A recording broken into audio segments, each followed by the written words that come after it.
This is First Contact, Stories of the Call Center.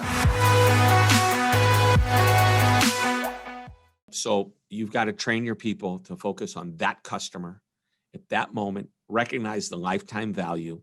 Our job is to make sure in the call center, contact center, whether you're supporting them via phone, email, text, our job is to make sure that customer comes back the next time. That's what we're really supposed. We're not just problem solvers. We don't just answer a question or fix a complaint. We ensure the customer comes back.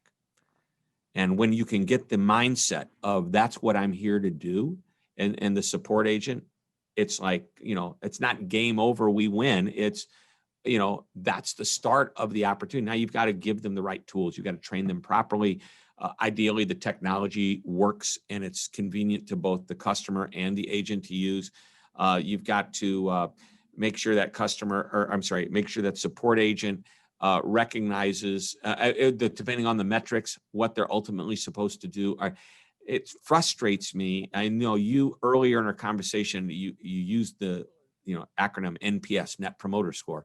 It just flew by in the conversation, but NPS is great. I think it measures likelihood of willing to do business with you again, whether they do or they don't, or likelihood to recommend. By the way, the likelihood to recommend, if they're willing to recommend you at a high level, they're probably willing to do business with you again, which is why I love NPS. But we also look at a metric like average handle time. And if you say, we're going to give you, we're going to penalize you in your evaluations if you stay on the phone too long, I'm thinking, if you stay on too long for the wrong reasons, I get it. But if the right reason is to eliminate the customer having to call back again for a problem, stay on the phone for another minute or two. Okay. If you can spot, so here's the beautiful thing. If you have depending upon the type of business you are, you may have a large customer base. And if you're using AI for a number of different ways, it can be a chat bot, but what if you're using AI instead of supporting the customer? You're using artificial intelligence to support the agent. Mm-hmm. And then the AI can help you give a better answer to the customer because it can analyze different scenarios. The best AI can listen in on the conversation without you having to type a question and give you the answer.